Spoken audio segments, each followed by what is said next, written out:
way when they come in late, they can hear the important announcements. Before I take you on a tour around the house and introduce myself as an artist, I would like to quickly introduce myself as a teacher. So, I came to the Antelope Valley in 1991 to teach art, and I have a portfolio of all the community art projects we did. This first page is actually up in Washington at a sickle cell camp. I got to volunteer for 10 years, and some of my students got to go. I'm getting all kinds of signals from the Can you hear me? He wants us to start over. Before I take you on a tour around the house and the slide presentation to introduce myself as an artist, I'd like to quickly introduce myself as a teacher. So this portfolio is public projects I got to do with students, and this is up at a sickle cell camp up in Washington, and some of my Lancaster high school kids got to go with me. Go ahead. And when I first started teaching, I was at Desert Winds Continuation, and one of the things I found out was they thought they were the bad kids. And so I wanted to dispel that thought by making piñatas and going to the elementary schools and let them break into the piñatas with the little guys. And it worked. It was really beautiful. So then when I switched over in '94 to Lancaster High School, I found out that the high school kids were teasing the TMJ kids, trainably mentally handicapped. I think I'm saying that right. Anyway. And so I thought, well, we're just going to do piñatas again. So the art kids made piñatas. We filled them with candy. And then we took them out to the quad areas, and we let the handicapped kids break into them, and that seemed to help. This is when I got my master's. I won a little competition to do an installation in Northridge, but in order to make that work, so as a teacher, I invited my students to help me do the installation. So you'll see students working on that project in these photos. Okay, go ahead. And then there was a coffee shop out on Lancaster Boulevard called Java. Anyway, it was cool, and they invited us to do an art show. So we had live music, we painted the windows, we hung art, we did murals. And back in the 1990s, somebody got on the internet and did an article on us, and we didn't even know about it. So one of my kids printed that out. I mean, it was pretty nice surprise. Okay, keep going. And then Julian back here, he's a volunteer. He graduated at Lancaster High School, and when he was looking at my portfolio, he recognized a very large mosaic mural of an American flag. And so I was happy because there's 3 campuses that have the exact same setup. But so Jamie Goodrow did Pride of the Nations, and we'd always help her with patriotic art. Okay, go ahead. And if you drive past the school, you'll see this very large sculpture in front of the school, and my students and I did that with the GATE program, Gifted and Talented Kids. Keep going. And then one year, a couple of my students and I got to paint murals for the Poppy Festival, and then these are some more murals that we did at Lancaster. Okay, keep going. And we volunteered at the old folks' home, and then we learned how to mosaic up on the balcony up at Lancaster High School together. And then I got to do a painted antelope and a mosaic antelope for the city of Lancaster. And then this is some more murals at Lancaster. And then Cedar Center could not get any of the high schools to put shows up, so they called me and said, will you please put a show up? So while I was teaching AP Studio Art, I got my kids together and we did a nice show for them. And then after a student graduated, Matthew Kellner, I got called at the base. The EOD wanted a mural done, and I didn't really have time, but I had a wonderful student who did these beautiful flags. So I said, Matthew, there was a whole miracle wrapped around this story, but I'll just say Matthew did it.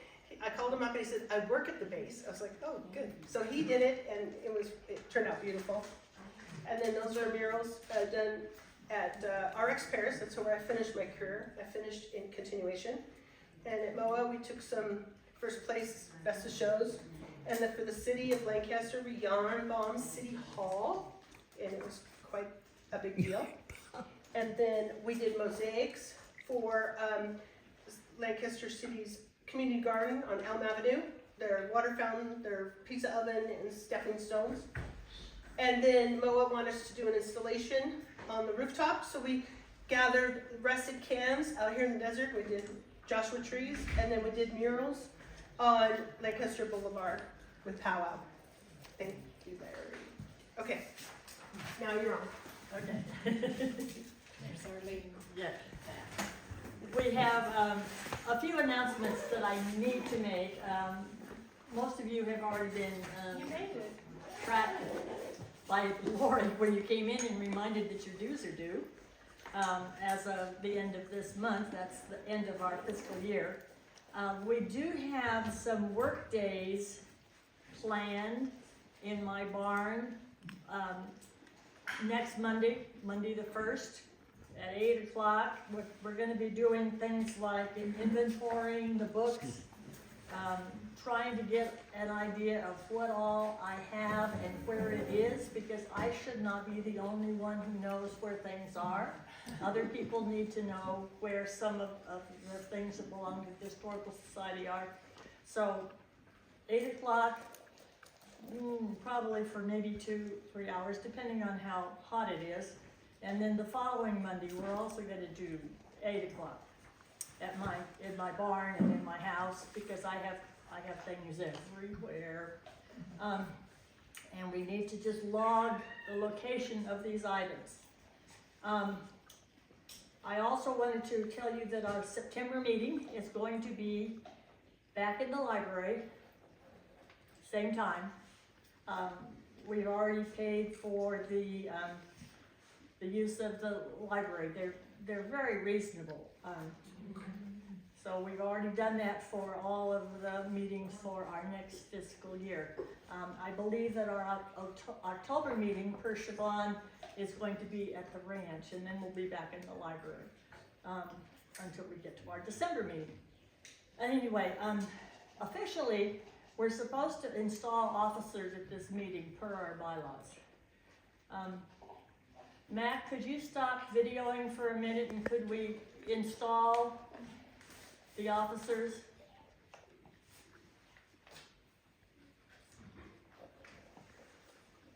He has the briefest installation that I've ever come across.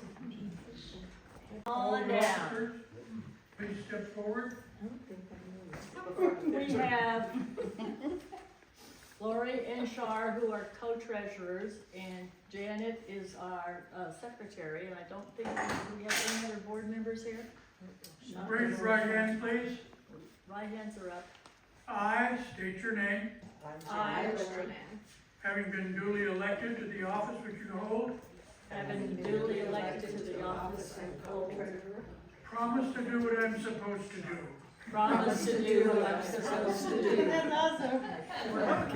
Okay, we are all duly installed. Now, do you want to do the outside? Yes, I do. Okay, so before it gets dark, Kris is gonna take you on a tour outside. We already have this on video. Mac and I came out during the day when the light was good, so we have it on video, and it will be part of our YouTube when we get it all put together. Okay, But Kris, do you want them to go out this way? Or we're gonna go out that door. we're gonna go out that door? Yes. They went up, and as you can tell, it's not flat. Most mosaics are pretty flat with tile, but I like to incorporate things like horseshoes, silverware, knives, broken mirrors, and this little wooden mannequin. I knew he wasn't going to stick because the wood absorbs moisture and it expands and contracts. So it is releasing, but I'm going to get some liquid nails and reinforce this and then regrout it. So this little guy, he's been up here like 20 years. So even though I knew it was a temporary thing, it has lasted 28 years. So when I reinforce it, hopefully it'll last another 20 years. Okay, now we're going to go look at the other one. And you got all this in the desert? No, I am a collector. I do a lot of garage sales, flea markets, and a lot of donations. Yeah. Okay. Was this always there? Pardon me? Was this always there and I just forgot? Yeah. Pardon me. That is my Moroccan cockatoo. Oh, the cockatoo.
started here, where this stairwell is, and it started as a joke because when we got here, it was just flat out dirt.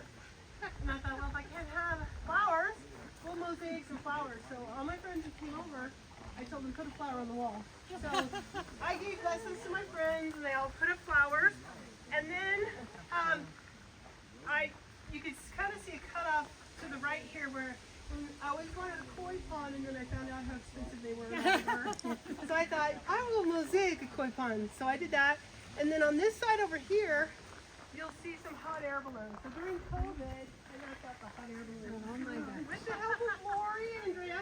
Lori did the pink balloon down here.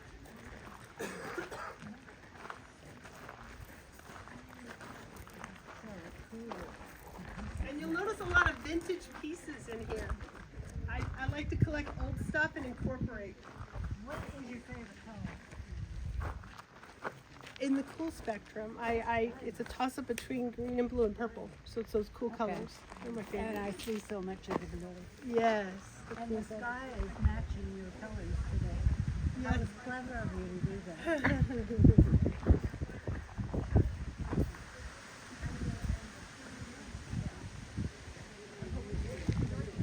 With just tile glue.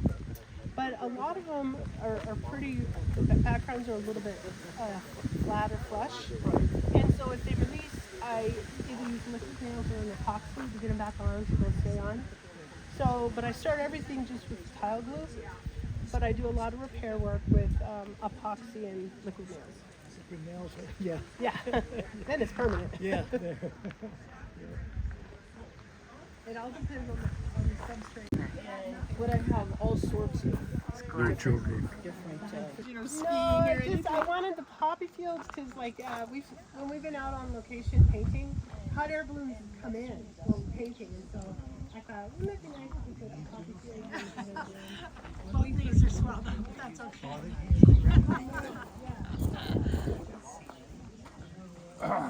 But the plates that have a really slick back, that are glazed, sometimes they'll release. They sleep. Yeah, so what I do is I repair with liquid nails and epoxy, Epoxy. and then it stays. And Okay. I don't really, this was my experiment wall. I didn't care. But then after a while, I got kind of invested, and I was like, I want this to last. Yeah. Liquid nails, huh? Yeah, because some of the pieces have, the back side is glazed. Yeah. It's a very slippery surface. And how long did it take? 20 years. Well, I didn't get out here and go, I'm going to do it all. I just said, let's put a flower in the joke. Little house to your wall where you put in what the kids' names, I think, right? Yep. And I did the same thing with my grandchildren and great grand.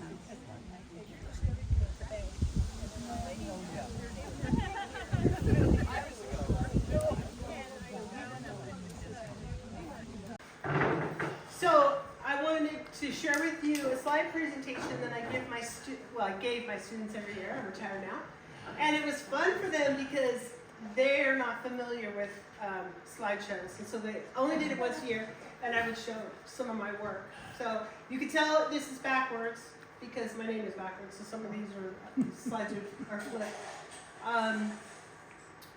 I think I already told you that I got my master's in assemblage in 2000 at CSUN. And then when I finished up in 2002, I started a body of work of Joshua trees that has been ongoing to this day. So over 25 years now. Okay, forward. And this is just an oil of an orange. And forward. And so here are images of the house as we were building it. When the house was wrapped in plywood, friends were saying, you're an artist, you should paint murals all over the walls. And so I decided, okay, I'll use watercolor because it'd be neat, you could see the wood right through the paint. Can you hit focus, Dave? I mean, can you back up and hit focus, hit reverse, and now play with the focus a little bit. Do what? Play with the focus. Focus. Oh,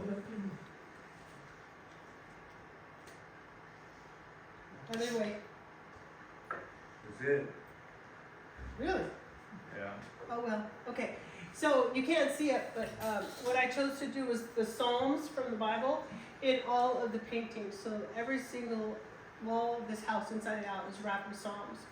And this palette is actually designed by Glenn Knowles, an artist I went to college. When I first came here in the early 90s, someone at the adult school at night was like, it was a watercolor painting class.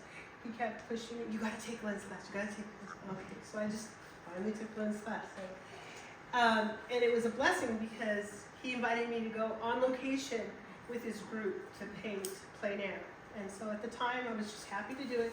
And it was later that I realized what an honor it was because not very many people are invited. So, okay, forward please. And this is, try to play with the focus one more time.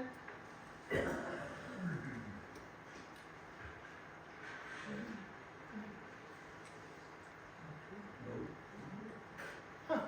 She is nuts. It's it. Oh well. I might play with it in a minute. Okay, forward.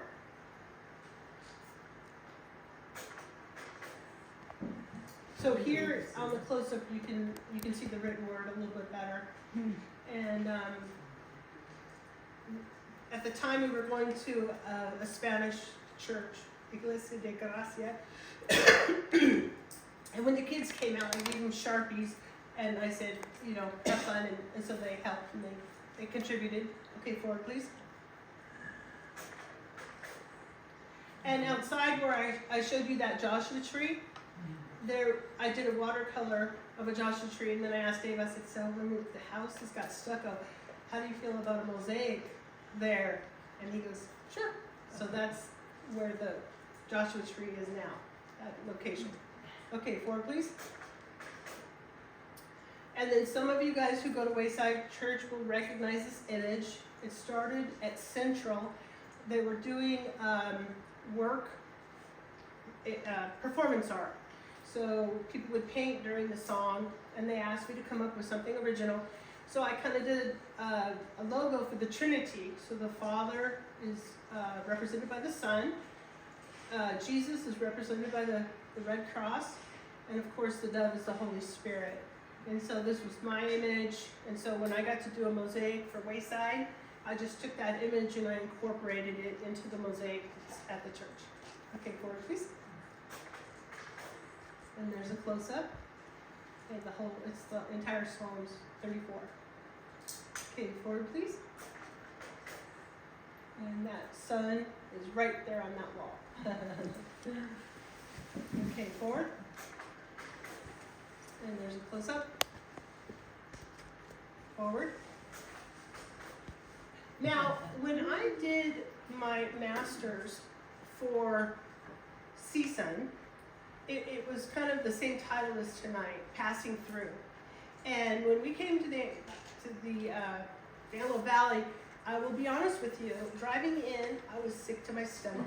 We were living on a reservation up north, like Trinity Alps, close to Humboldt County, so green and beautiful. That's where I wanted to be. So when I came into Lancaster to interview for the job, I thought, oh, I'll just do a semester, take the money and run. And the desert has a way of, like, you know, holding on to people. And that's what happened to us. But anyway, my master's project had to do with the brevity of life. And so to rewind really quickly and let you know about me, I was born in '63, and my mother got divorced when I was in kindergarten, and we married when I was in 11th grade. And so there's a little bit of stigma wrapped around, you know, being from, back then, not now, from a single parent home. And my grandparents on my father's side spoiled us rotten. Now, I was raised with two sets of rules. My mother followed the rules, and my father broke all the rules. And the combination is great for an artist, especially a teaching artist, because you can hold the job and then, you know, be your own patron. But when I was 15, my grandfather had served in World War II, and they traveled the world, and they lived in Panama for a number of years. But when I was 15, he shot my grandmother and then shot himself, and it was really devastating. And they had collected antiques from around the world. and their house was full, their garage was full, and it was really magical when you were a kid. And so the loss of them was very devastating, and my father kind of told a fib, and he said that my grandfather did it because my grandma wanted half of the things. Later I would find out that it was really, she wanted to institutionalize him from all that trauma from the war. He was a recluse, and bipolar ran in the family, or he was just, like a recluse, stayed home, didn't want to go out, that kind of a person genetically, but then it combined with the PTSD, not a good combo. Anyway, so when I did my master's, it started with the leftover objects. I was in high school casting medals, and my father gave me these medals from the war and jewelry and stuff from the grandparents, and his attitude was just melt it, And to me, they were leftover pieces of my grandparents. No way was I gonna melt that stuff. And so I took care of it for a number of years. And then in high school, when I was teaching high school, that's when the work started. And so when I put this little slideshow together, I was teaching AP Studio Art and taking pictures of the kids' work. And so I just was like putting the slideshow together quickly, and I had a pile of children's art. So I went through that pile of art, and I picked one up, and I was like, oh, that's cute, it's a little person. So I put it in the slide reel, not knowing who it was. And so by the time I showed this slide, he had been killed in an accident. It was very traumatic. And so when I gave the slideshow, I skipped a beat. I was stunned.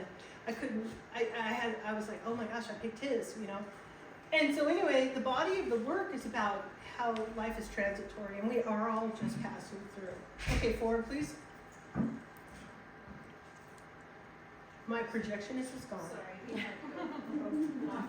we need it. Okay, so this piece is owned by Sal Vasquez. He's a local artist who's well known for doing Hispanic cowboys, cattle, horses, and he liked this piece because it was Vasquez. The ribbons are from Collier, which is a Mexican rodeo, and then there's a rosary, so everything on it was, Mexican in nature. Hit focus before you forward it. Play with it one more time. Other way, slow. You went past, go slow. Okay, now go the other way, slow.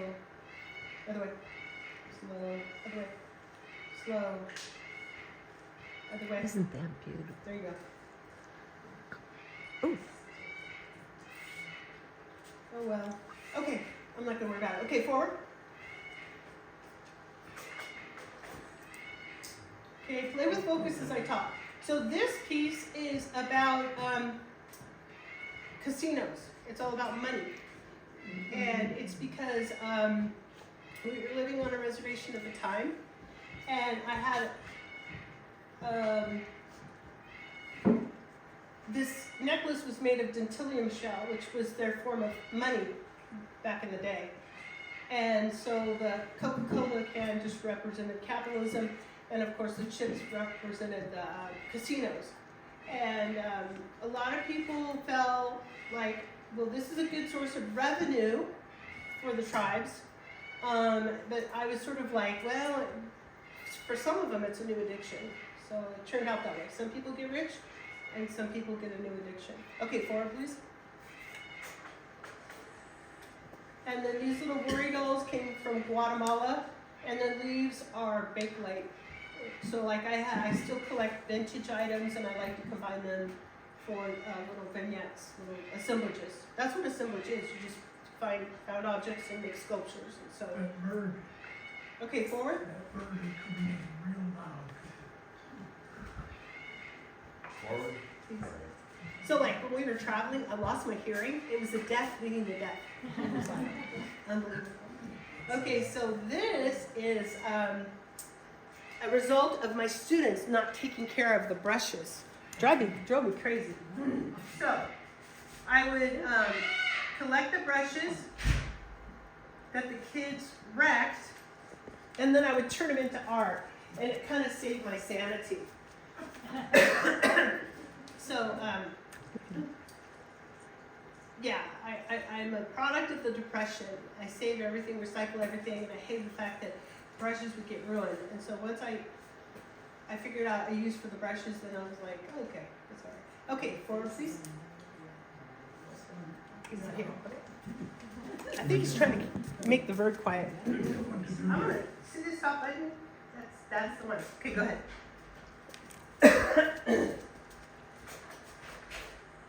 And this is one of the first pieces that I did from my grandfather's and grandmother's collection of leftover items. It's only about that big. Okay, forward. Okay, that's reverse, I think. Okay. There you go. Now one more. And this piece is in our bathroom back there. Okay, forward. And then my professor was at CSUN was like, okay, I want you to do one a day. Just speed up your production. And so I had collected a lot of clock parts, and I got these nice dishes, and I started putting these things together. But I used oil paint, and if you know anything about oil paint, these took years to dry, so that was not a good choice. I should have picked acrylic. So forward. And this piece is owned by one of our friends from Spanish ministry who lives in Spain right now. Forward. And this piece was copper plates of musicians. Obviously, they've all passed. And then instruments, and they're stacked on like printing blocks. And they're kind of like set up to look like tombstones. And then there's an instrument here, and then there's a mirror there. And it's just like, you look at your own reflection as you're looking at these people that you know they have passed on. And we all, death and taxes, right? Okay, forward.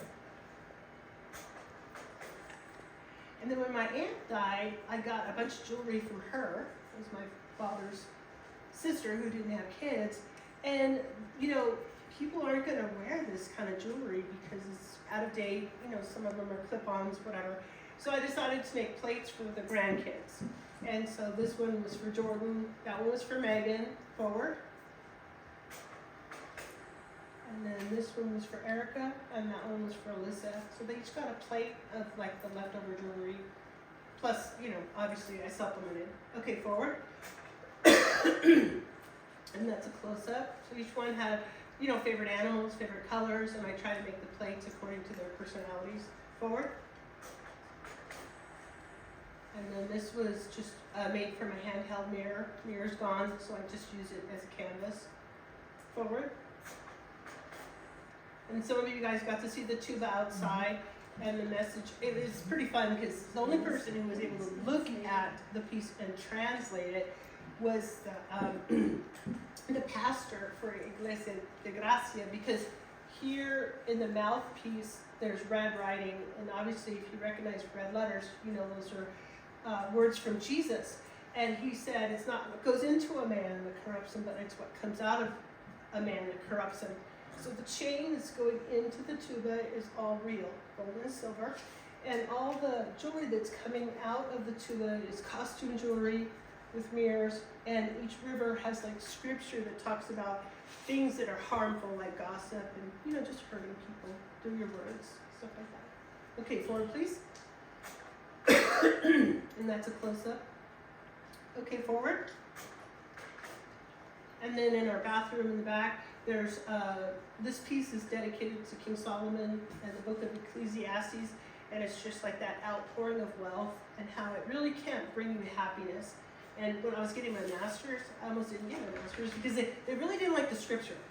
So one young lady was trying to ridicule me by saying, when I look at this piece, I just want to vomit you. And I go, that's exactly the meaning, because that's when you think about treasures being the answer to everything and money, it couldn't be more opposite. And so I was like, thank you, that's exactly what the reaction I wanted. She wasn't happy with that. Okay, forward. Okay, close up. Okay, forward. And so this piece was fun. That one's right over there, next to Max. It's a 21st century serpent. And so, again, with that idea of, I thought my grandparents died over material possessions. And so I just took the serpent and I took all this jewelry and I wired it up, and he was very supple before I put him on the base. When I put him on the base, I stabbed an apple on this metal rod, and it was funny because we had a delightful woman, a friend of ours, they would come over and clean, and Sophia like removed the apple a couple times. I was like, no, it's art, you know, let it rot. And so the thing, finally, you know, it dried and rotted. It didn't really rot, but it dried, and so I have a dried apple there now. Okay, forward please. And that's a picture of it after the apple dried. Forward. And the title of the serpent is Surely You'll Not Die, because those are the words that came out of his mouth.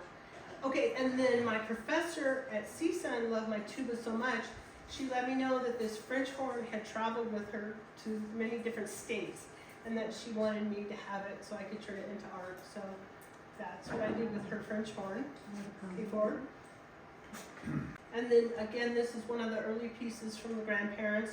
Back in the day when every single car had an ashtray, that's an ashtray from a car, and then buttons on the corners, and then there are some birds that will collect shiny objects. So that's kind of the idea for this piece, and that's on the countertop right there too, behind Larry. Okay, forward. And this is one of my favorite pieces. This is the side of the can has, the box has the story of Daniel in the lion's den. Okay, forward. And this piece is kind of fun because a lot of the old stuff I'm fascinated with, and I love it. I'm very attracted to it. Some of it gives you the heebie-jeebies though. And I was at a garage sale that I didn't think I should be at because all the stuff was new and I just like old stuff. But I saw a deck of cards that had French writing on the outside. And I was like, oh boy, I'm gonna find devils in this pack. And sure enough, I opened that sucker. Not only are those suckers devils, but these have pentagrams. And I was like, whoa, I'm gonna make art out of that. So I put it in my studio, and through the years, people from church would be like, what are you doing with these cards? I'm like, it's okay, it's gonna be turned into art. And so I put religious symbols on the poker chips, and the scripture reads, oh, you believe in God? Good for you, so do the demons, you know. And so my friend who really doesn't believe in God, she bought it. I thought that was pretty funny. It's made good money too. Okay, forward. And this piece was all about joy, just like glass bubbles and lockets. Okay, forward. And this is fun because right now I unearthed it. Shar said, I'd like to see your smear sandwich. So Dave and I went down in the container, and oh boy, some of it got damaged by the heat. This one got really damaged. So I'm not sure if I'll be able to bring it back or not. But when I was making this piece, I had a studio in Quartz Hill. And like a dummy, I would bring my bird in the studio and put him on a perch while I was working. And one day when I wasn't watching him, I was on the floor working this piece out. And he came up to me unexpected, and he picked up this chain here and he dropped it. And it was covered with my glue.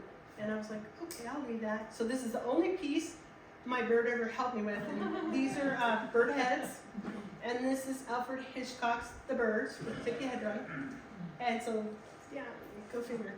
Okay, forward.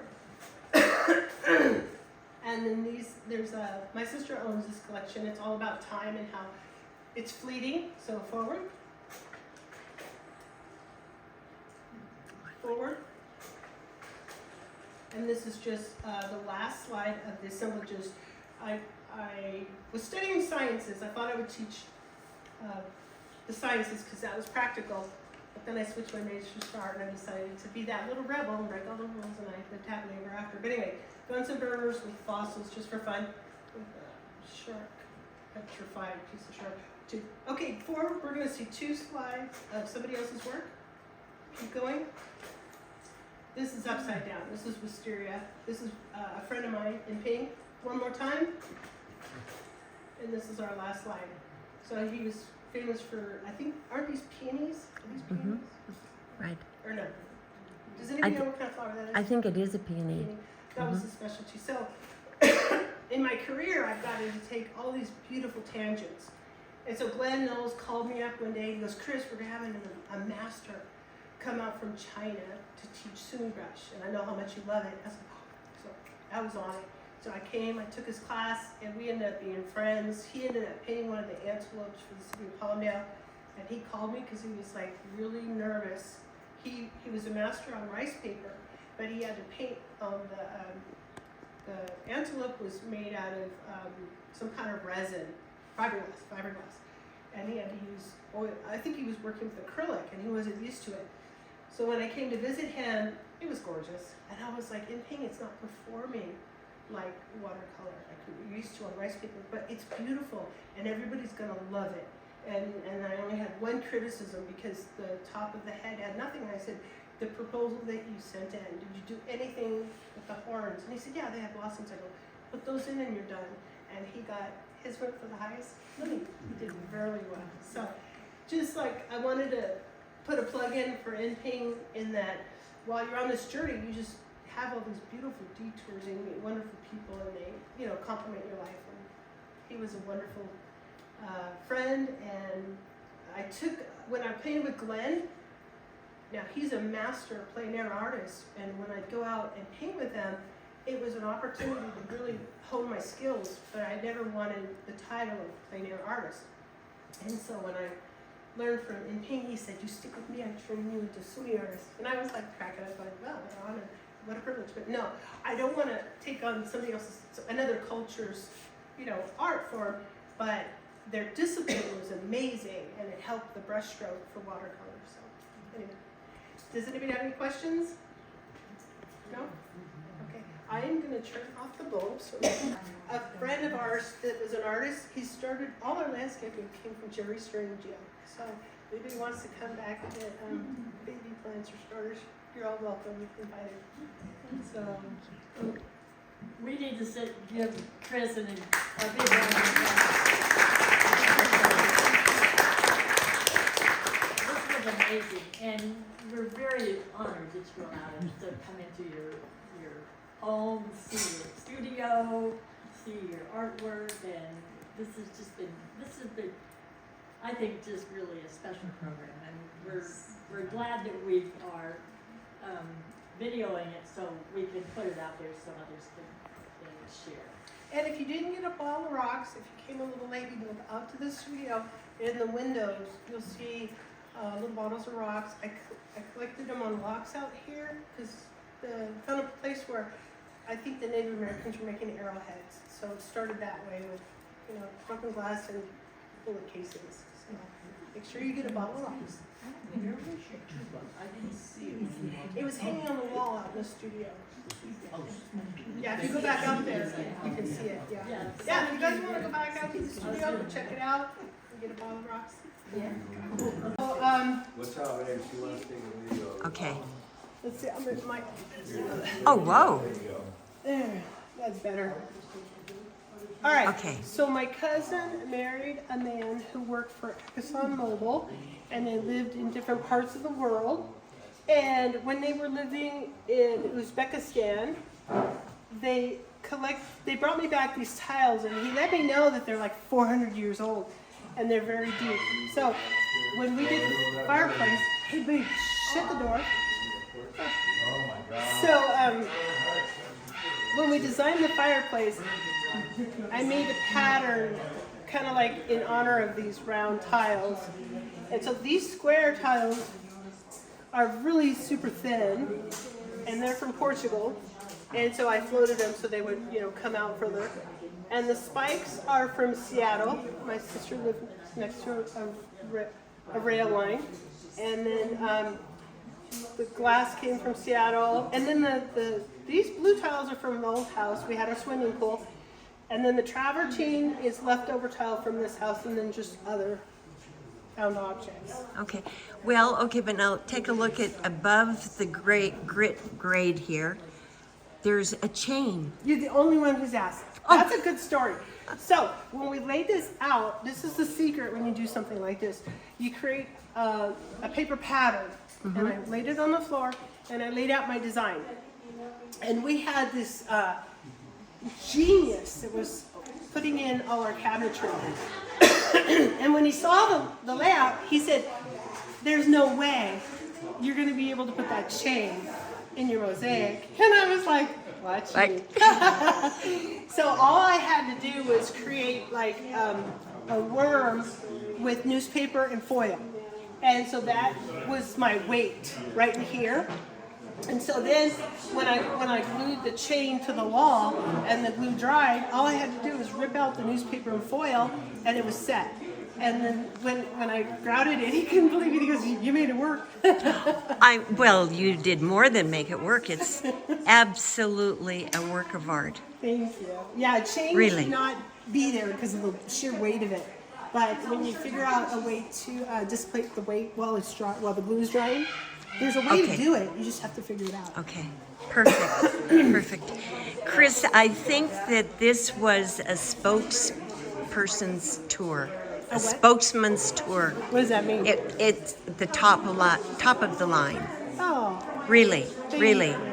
This was amazing. well, I had a feeling you guys would appreciate all the vintage pieces that go into making up Yeah. this kind of work. you know? Really Yeah. spectacular.